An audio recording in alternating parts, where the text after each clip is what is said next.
We're going to switch over to this. We're going to switch over to the audio from my MacBook. And then there will be sound. Unfortunately, it won't be as good a sound because I'm using the, yeah, okay. Yeah, sorry about that. I'm not sure what it is. I mean, sometimes these things happen. But the difference is now, what I've done now is rather than use this microphone, and I'm going to keep it here because for looks, I've switched over to my MacBook mic, which means every time I touch my MacBook, you're going to be able to hear me. So let me just try, because I really, really, really don't want to do this.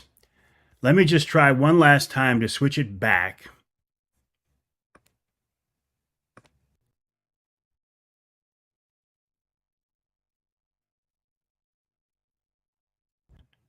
Okay, so we'll stick with this. Yeah, once in a while we get a hiccup. Once in a while. But I would say overall, that cheap mic, yeah, that cheap mic right there. I'd say overall I do pretty good with the tech stuff because I'm basically a geek at heart. So let me see. Let me get caught up with you. Corey's here. Randy's here. Mike again. Lonnie. Hey Josh, how you doing? Brent, how you been doing, buddy? Lisa. Tap tap tap. Well, it beats the old thing. People go. Is this thing on? I hate it when people blow into a microphone. Nothing like taking a fairly sophisticated piece of audio video equipment and blowing hot, humid air into it, huh? Hey, Doug, Martin, Ted. Yeah, that cheap mic. There we go. Not always a hiccup. Gene says he just saw the video about not being on your Angler Quest. It's been a couple of weeks. Technology, sometimes it doesn't work well. No, you can always make technology work well. You just got to work around it. Just got to work around it. Jim says it's 95 with a heat index of 105 in Tennessee. Hey, Ross, again, congrats. Where'd you go, Ross? Congrats again, Ross, on that 383-pound bear. I know you set 3 15-hour days and 1 13-hour day to get that animal. That's very, very impressive. Hey, Tony, how are you? Johnny says his trail cameras aren't working if the weather cooperates, Corey says. Patrick, slow bite in Frankfurt last Sunday, went 6 for 12, Kings and a coho. 6 for 12 is a pretty good day, I would think. Danny, good evening. How are you? So I will be very curious to see how this audio sounds. It won't be bad, but I'll just pick up everything else in the room. But it is what it is. Yeah, that's a monster bear that Ross got there. A very, very nice bear. Like I said, Ross put his time in for that one. We're also looking up at me a little bit too. Oh, well. 350 to 400. What does Johnny know, Craig? Johnny told me that my bear bait was 70 yards away and it was 30. Johnny doesn't know anything. It's funny that video I posted today, it was shot several weeks ago and it was meant to say I haven't been on the boat. I wonder if the boat misses me. That was shot several weeks ago. I haven't been on the boat in 2.5 weeks now. If I have any guns that need dialed in, no, my grandson Carter is going to be using my Brenton 350 Legend for the youth hunt, but that should be all dialed in. And if not, we're not going to get a chance to test it anyway. So Corey's shooting Friday. I appreciate the invitation, Corey. That's very nice of you. So what's going on right now? When I came home from the radio studio today, I can't stand the shot. I can't stand it. I cannot stand that shot. So as a result, we are going to fix it. I can't stand it, so we're going to fix it.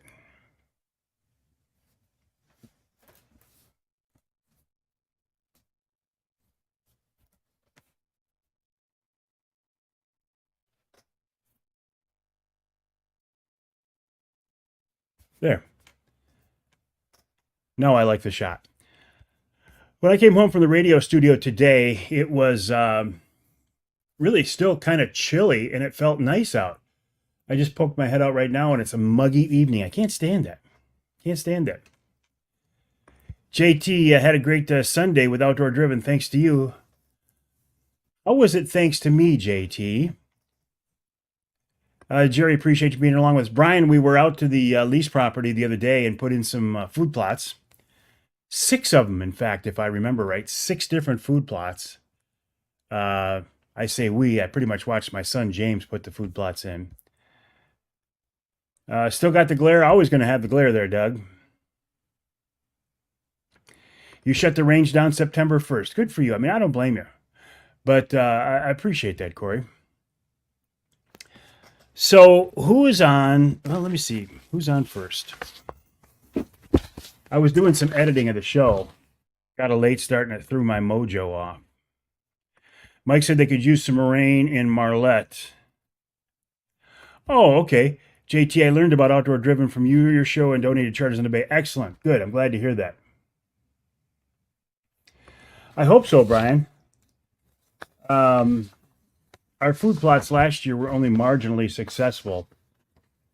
We put in some bigger food plots this year. And I'm hoping they do some good. Jerry says, question, ammo reloading components available there. It seems next to nothing here in New York. It's not too bad, Jerry. Why do I keep adjusting this mic? It's not too bad. Patrick says, glad to hear your granddaughter referring to a situation Monday at the lease property when we were out there putting in food plots. More about that in a few minutes. I'm glad she wasn't hurt as well. Where's my list of things going on? There we go. I told you I have not been fishing. Haven't been on the boat. I posted that video to say that I hadn't been on the boat, and people took it as, hey, I'm going out on the boat tonight. No. Ross already making plans for the 2024 Ontario hunt. Kevin says just over a month away from your bear hunt. Excellent. Excellent. Wish I was bear hunting this year, but I'm not. Hopefully I will be next year. So, summertime, can we basically say now at this point summertime's over? I know the weather will still feel like summer for a while. I know the calendar still says summer for a while. But basically, for a lot of families, once the kids go back to school, summertime is over. And in this area, the kids went back to school. So if you didn't get it done this summer, you're maybe running out of time here. Oh, before I forget, Rec Broadheads, R-E-K. I should have one in front of me. Michigan-based family-owned Rec Broadheads. If you want to save on a Rec Broadhead, they've got a promo code going now, or Rec Broadheads. I wouldn't buy just one.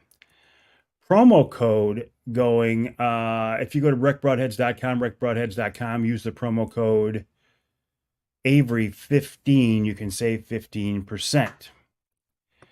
Johnny says, really thinking about talking Ross into letting me go up and hunt with him. Corey says Sunday he'll be on Lake St. Clair fishing muskies. Jerry says, wish I could have made the Ohio hunt with you, Mike, but life happens. I understand, Jerry. I understand completely, but I wish you could have as well.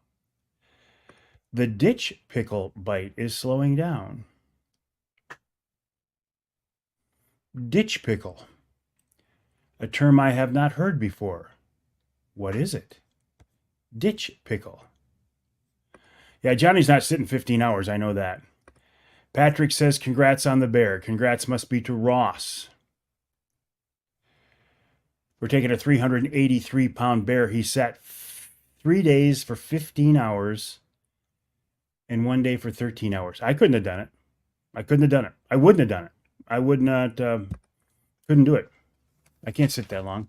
And I like to sit in the ground blind, especially over bear bait. I can't sit 15 hours. 10's about my limit. On this week's radio show, my first guest is Lance Valentine, Captain Lance Valentine of Teachin' Fishin', teachinfishin.com. Lance talks about a situation that he had on Saginaw Bay with his angler quest. He was coming in from a charter. He had 5 guys on the boat. He was coming in at a pretty good chop at a pretty good speed with a following sea. He hit something. He doesn't know what it was, but it was substantial. He said he hit it hard. He knew when he hit it that he hit it hard, but he didn't know how much damage it had done. It put a hole in at least one of his tubes of his angler quest. So Lance tells the story about that. The takeaway I like to get from this story is that had that been a V-bottom hull of either fiberglass or aluminum, and it would have punched a hole in that, the boat would have sank before he could get it into shore. Because it's a tri-tune with 3 tubes, a triple tube boat, he could punch a hole in one of those tubes and the boat was still seaworthy. He could get it back to shore. Now he's going to get those tubes replaced. He's going to get the new design tubes, which have 3 sealed chambers in each tube, so to make it even safer. Then Tom Campbell from Woods and Water News talks about the upcoming outdoor weekend, which is like 7, 8, and 9. It's the first weekend after Labor Day. In hour number 2 of this week's show, we're talking about the early elk season that starts like next Tuesday. Would you want to be hunting elk right now in this weather? Well, I guess I probably would too. Then Joe Robinson talks about the upcoming waterfowl seasons. The Ask Avery segment this week. How do you get, Craig Plowman, how do you get a hunter safety certificate if you took the class way back in 1972 or earlier? I don't have it with me. I'll tell you how to do that. And in our third hour, it's Matt Taggett of Rec Broadheads. We talk about that Michigan-based family-owned company, some new designs they have, some new things they're working on, and the fact that if you want to save 15% on broadheads, you can use the promo code Avery15 at the website recbroadheads.com. And of course, we wrap it all up with Wild Game Chef extraordinaire Dixie Dave Miner. Ross said he passed on some nice shooters too. It was the hardest hunt he's ever done. And I would say probably the most rewarding. It will, Charles. It will, Sal. That's why I don't want to use it. Anything I do right now, anything, is going to make a noise because I'm not using this one. I'm using the mic, plural, on my MacBook, because I couldn't get the other mic to work for some reason. So thank you for pointing it out, but I'm well aware of it. That's why I didn't want to go this way, but it is. Mike says Matt's his neighbor, Matt Taggett. All right, Johnny, you get a call? You got to go? Ross says by far the most rewarding. What, an emergency over at Andy's, Johnny? Okay, I also want to talk tonight. They have both fixed and mechanical broadheads, Jerry. Right now they have 1 mechanical and 2 fixed blade heads, but I can tell you more are in the works. Lisa said the number of trail cam pictures of wolves in the UP Wolves Facebook page is just frightening. Last UP buck stronghold of Menominee County is infested. I didn't know Menominee County was the last UP buck stronghold. And the thing about UP wolves is they're not afraid of people, like the wolves in Ontario are. That's the whole thing. That's why we have to have a Michigan wolf hunt. We have to have a Michigan wolf hunt to put the fear of man back into those critters so they don't think that they're top of the food chain. In Ontario, if a wolf sees you, hears you, smells you, or even thinks you're in the area, they're gone. Not in Michigan. Charles, the company is REK, R-E-K Broadheads, REK Broadheads. The website is recbroadheads.com. That's recbroadheads.com. If you go to the website and use the promo code Avery15, Avery15, you can save 15% on Michigan-made, American-made REK Broadheads. Best outdoor firing range around Bay County. I'm going to have to say the Bay County Gun Club.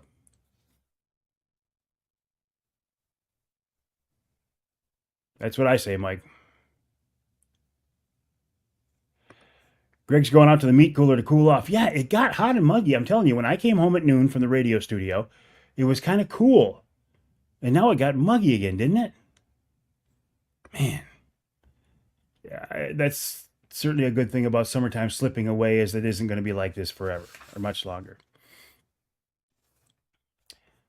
Cliff says, anytime now, Bucks will be shedding velvet.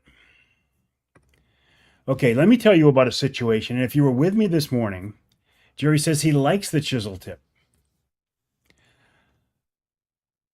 I like the chisel tip now because I'm shooting a crossbow. When I was shooting my recurve, I wasn't a big fan of the chisel tip. There I wanted to cut on contact blade because the recurve doesn't have as much kinetic energy, as much speed. So I felt that I needed to cut on contact. Now, shooting the crossbow, a chisel tip is perfect because I'm going to punch through skin, I'm going to punch through muscle, maybe even punch through bone. It's 98? Greg, are you serious? It's 98 in Olivet right now?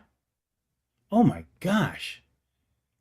At 7:19 at night, it's 98 degrees in Olivet, Michigan. Wow. Is it stormy? That is just crazy. I can't get over that. 98 degrees Olivet. Forget what I said about summertime. Sorry. Forgot about the Russell. So if you were with me this morning, you heard this story, but I want to follow up on it now because it kind of goes along. It's 86 in Howell. Ken says the heat index at Grand Ledge is 107. Holy crap. It's not that hot yet in mid-Michigan yet.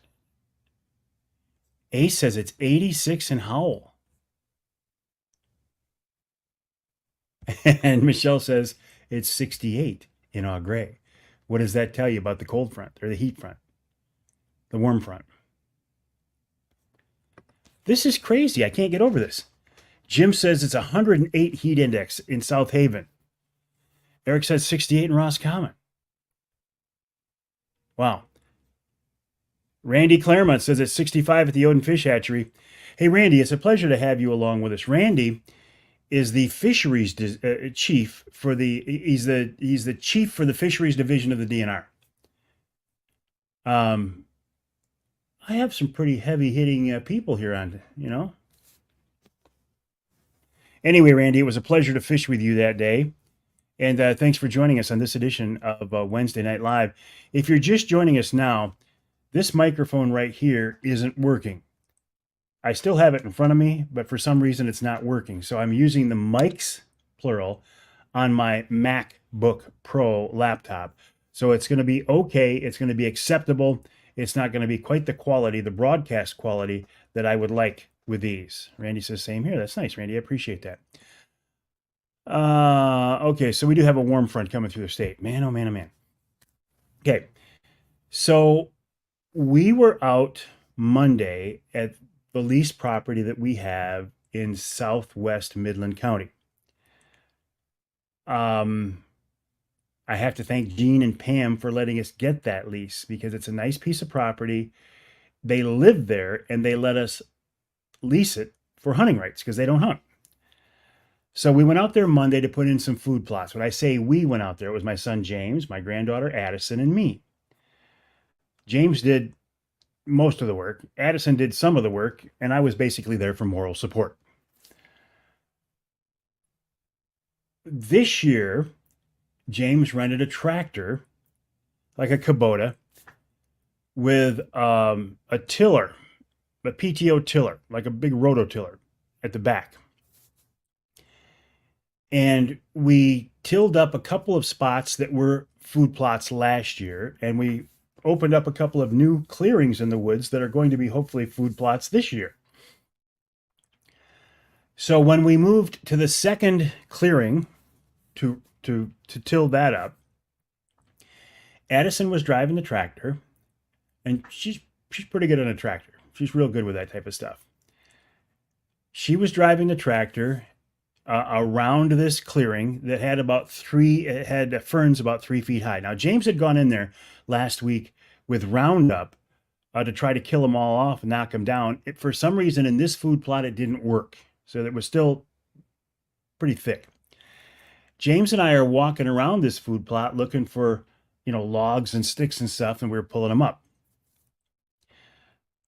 What I didn't do, and I know better, and this is on my shoulders, I accept this, I screwed up. I didn't walk the perimeter of the clearing of the soon to be food plot. I didn't walk the whole thing to check for hazards. So Addison, my 16-year-old granddaughter, is making the first swipe around the outside of the clearing with the tractor, with the PTO tiller running in the back. I've got my back to her. James has got his back to her because it's not like she needs to be babysat because she knows what she's doing. We hear her yell. Both of us turned around and the tractor has rolled over on its side. It was one of the scariest things I've ever seen. Because my frame of reference, being a farm kid, I remember all the farm accidents that I saw and heard about when I was a kid. Because back then, there weren't seatbelts on tractors. They didn't have roll bars. They didn't have roll cages. If you rolled a tractor over, you were in trouble. So I look back there. The tractor's still running. The tiller, the cultivator, is still rotating. And I see Addison horizontal in the cab of the truck. It wasn't enclosed, but, the cab area of the truck. We run over there, both James and I. Addison, are you okay? And she didn't respond at first. Now, I realize now it's because she was in a little bit of shock and she was scared. Addison, are you okay? Yeah, I'm okay. And she is okay. I mean, she was okay and she is okay. Turns out that she had driven that tractor because she couldn't see it right into a great big hole. The front end, the front right side of the tractor dipped into that hole and the tractor tipped over. Again, I'm thinking about tractor accidents in the past that end up tragically, and I'm scared to death. Turns out she had put her seatbelt on. See, I didn't even know tractors had seatbelts anymore. When I was driving that tractor later on in the day, it's the first time I've probably driven a tractor in 40 years. And last time I drove a tractor, they didn't have seatbelts. She put her seatbelt on. She's like, okay, I'm in the seat of a vehicle. I should have my seatbelt on. So she put her seatbelt on. So when the tractor rolled, she stayed in the seat. She wasn't thrown out and she didn't fall into the ground where she could have been tipped over by the tractor. Also, this particular tractor, and you can see the video of us putting in the food plots on several of my social media outlets, though it didn't have a cab, it had a steel frame over the cab area. So when it rolled, that frame hit the ground and it stopped her from going further. So I know that it was God watching over us and watching over her that kept everything safe, that kept her safe. But thank God that she had that seatbelt on, and thank God for that roll cage.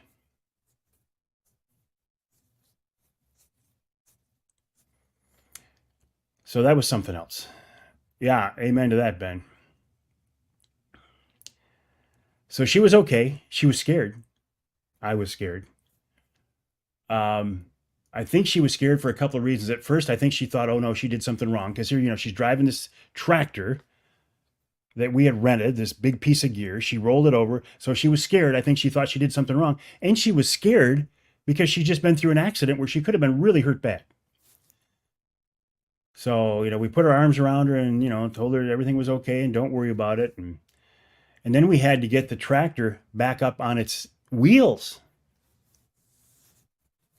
We tried pushing it up with our hands. That wasn't going to work. It was rolled up against. Did she drive it afterwards? She did. Yes, she did. She's a pretty tough little kid. I took it for a little bit just so she could calm down. Then she took it again. but the tractor was rolled toward the tree line, and we couldn't get over there with the truck to pull it back up. So I had a tow strap in my truck. Who's worried about the tractor, Tim? I know you're just kidding. I had a tow strap in my truck. James hooked that around the frame of the tractor, around a tree, and over to my truck, so we could use the tree for leverage or for pulling direction, and we were able to get the tractor back up on its wheels with my truck. Now, looking back on it, since everything was okay and she didn't get hurt, it would have made for some pretty cool pictures and some pretty cool video to show what it looked like in the process of getting it back upright. Pretty entertaining and pretty educational material, but we weren't too worried about that at the time, right? Last thing on our mind. Ed says that was a pretty wicked gash in the tubes of Lance Valentine's Angler Quest.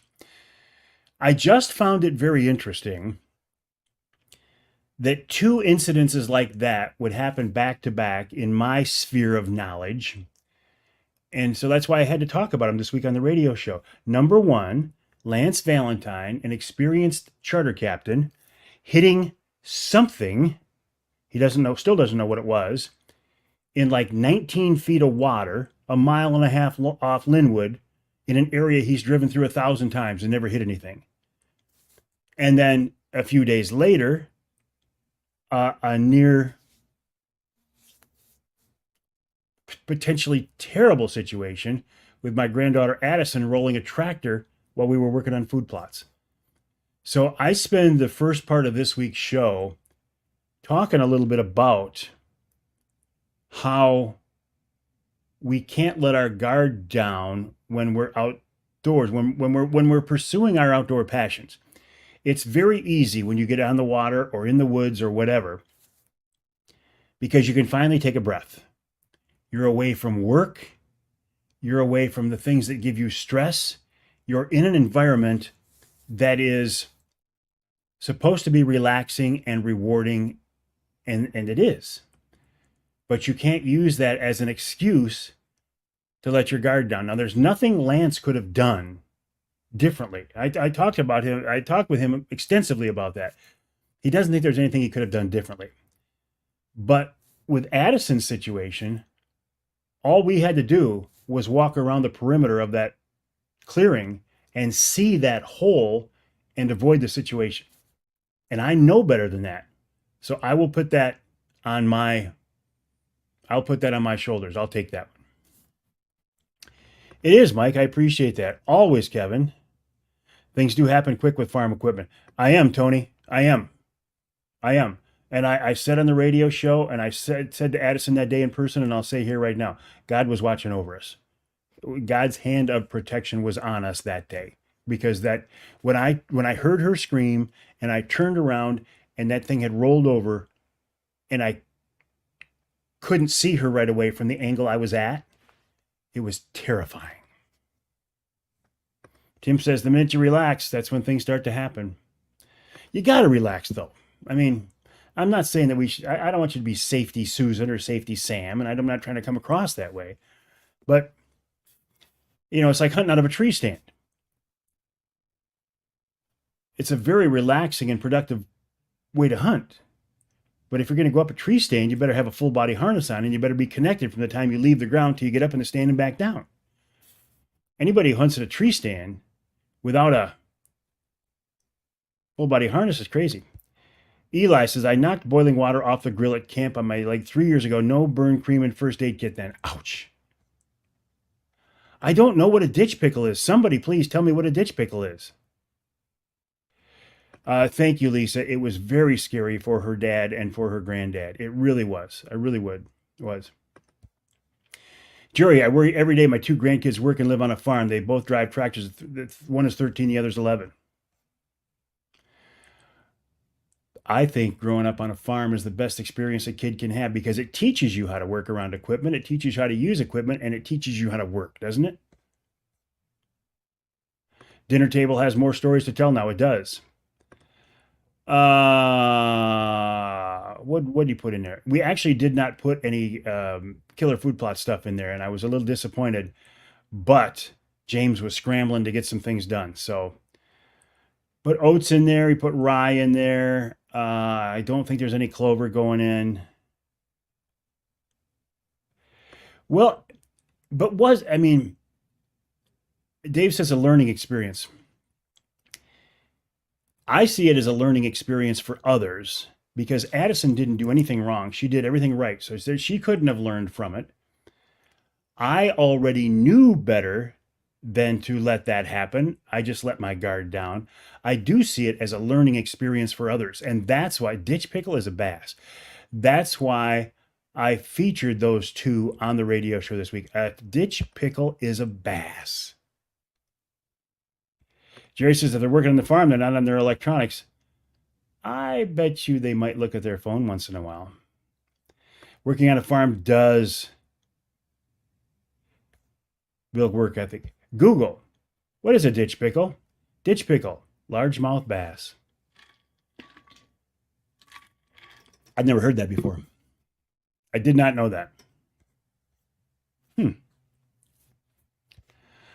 What else? Okay, in regard to the hunter safety certificate that I got, that I allegedly took the class back in 1972. I actually think I took it a little bit before then. There is currently no change that I'm aware of on the debacle in Washington that is threatening to withhold federal funding to any school that has a hunter education class, an archery in the schools program, a trap shooting team, anything along that line. There is nothing that has changed yet that I'm aware of. There are some conservation and shooting groups and hunting groups trying to get this resolved, but so far that's not the case.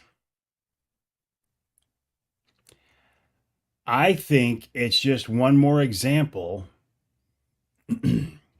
of a way of life, our way of life, that continues to be under attack, sometimes blatantly, as is the case with anti-hunters, and sometimes somewhat more subtly, S-U-B-T-L-Y, subtly.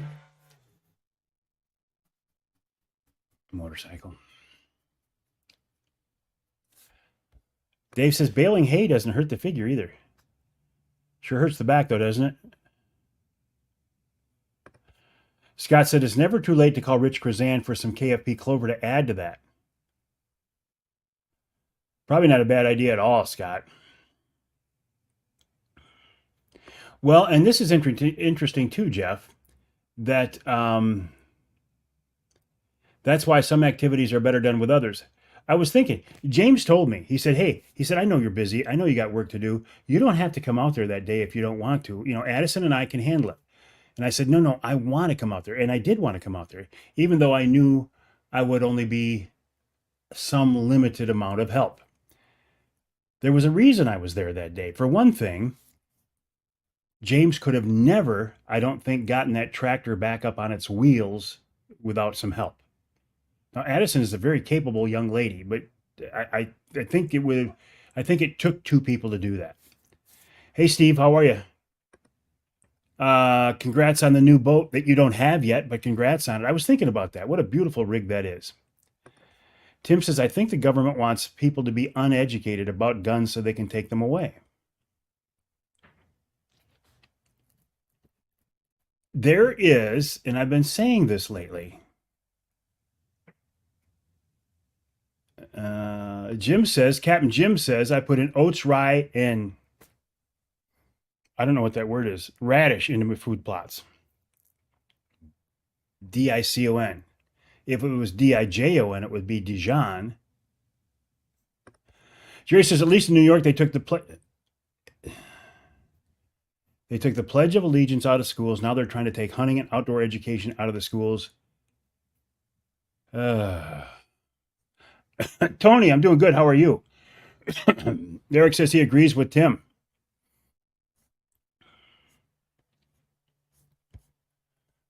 Yeah, it's an interesting time we live. Daikon radish. Daikon radish. Never heard of it before. Don't know what it is, but it's a daikon radish. Hmm. Yeah, there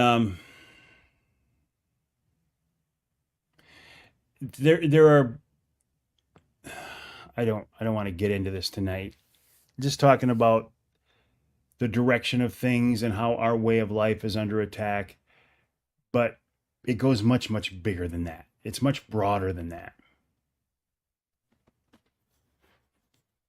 And sooner or later, maybe sooner, everything's going to have to come to a head because it can't continue on the way that it is. Tony says he's been working a lot. Mike says he planted a food plot from a can he got online. There's nothing wrong with that, Mike. Whatever works. Captain Jim says it looks like a white carrot. I never heard of him, Jim. Hey, Tim, good evening. How are you? Pleasure to have you along with us. Hey, if you're just joining me, my name is Mike Avery. This is Wednesday Night Live. Jamie says, how's the fishing been in the skinny water? I haven't been out for 2 weeks, at least 2 weeks. Tony says he heard there's fish back in the skinny water, but it'll be a few weeks before he can confirm. I won't be able to get out there for at least another 2 weeks. My daughter Shelby is getting married next weekend in Detroit. So I'm not going to be doing any fishing now for at least the next couple of weeks. As soon as I can, as soon as it slows down, I'm going to sneak that Angler Quest out into that skinny water and see how it's going. I'm with you there, Tim. Hey, Brian, thanks for joining us. So, anyway, my name is Mike Avery. This is Wednesday Night Live. It's something I do every Wednesday night. Again, I'm going to apologize for the audio. I know it sounds okay, but not pristine because my official broadcast microphone, there's a glitch right now and I can't get it to work. So, I'm using the mics on my MacBook Pro laptop, and they're pretty good consumer grade mics, but they are consumer grade. Mike says daikon can make good and healthy French fries. I'm learning a lot tonight. Put in soybeans, kale, peas, purple top, turnip, buckwheat, and on Monday. Monday's the same day we were out there. Greg Salzman says bear reports from White River, Ontario. It was outstanding, Greg.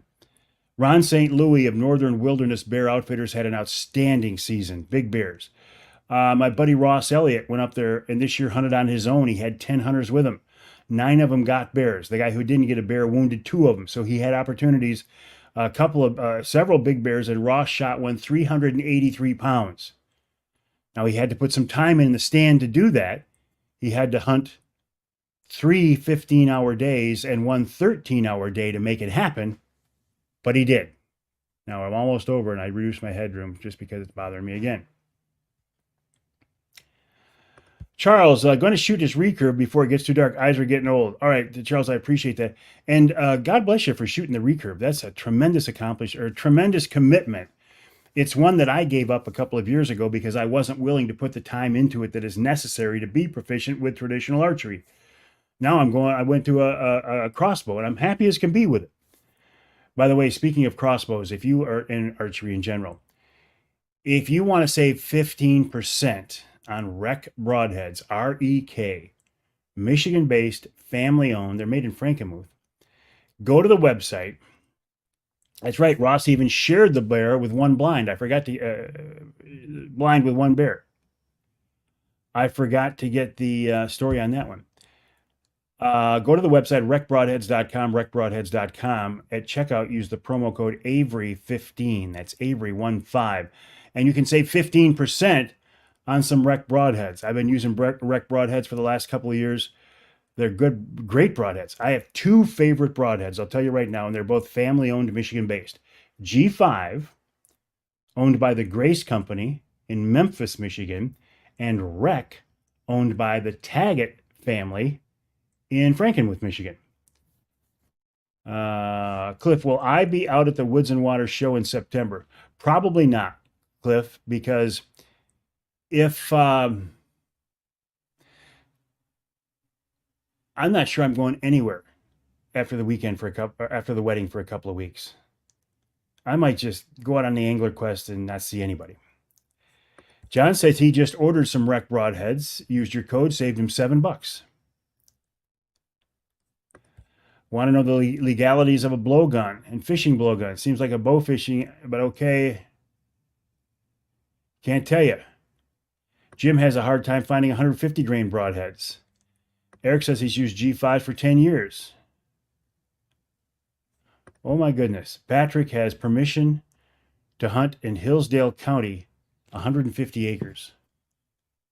Yowza. Yowza. All right. You know what I need to do right now? There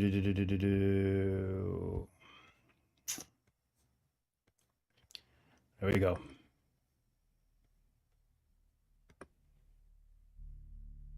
Here it comes.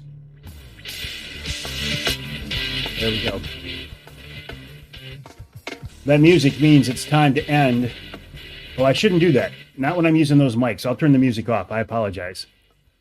Normally, I like to wrap it up with music. That's when I'm using this mic, but I can't be playing music out of the speakers on the laptop when the mics are also down there too. So we'll wrap this one up without that. Brian says, adios. Is that in reference to Ted Nugent's farewell tour? All right, my friends, have a great night. My name is Mike Avery. Jamie says, early congrats to your daughter, Ben. Still getting them out of Quantasquee, 14 feet. Hitting on spoons lately. We were up in 4 feet of water earlier in the summer out of Quantasquee, and they were hitting number 7 flicker minnows. It will be wonderful, Ace. I appreciate you saying that. Thank you, Tony. My name's Mike Avery. The website, MikeAveryOutdoors.com. The email address, Mike@MikeAveryOutdoors.com. Don't hesitate to reach out to me. I'd love to hear from you. Don't forget about the Rec Broadhead promo code, RecBroadheads.com, promo code Avery15. That's Avery15. And you can save 15% on ordering your new Rec Broadheads. All right, my friends, have a good night.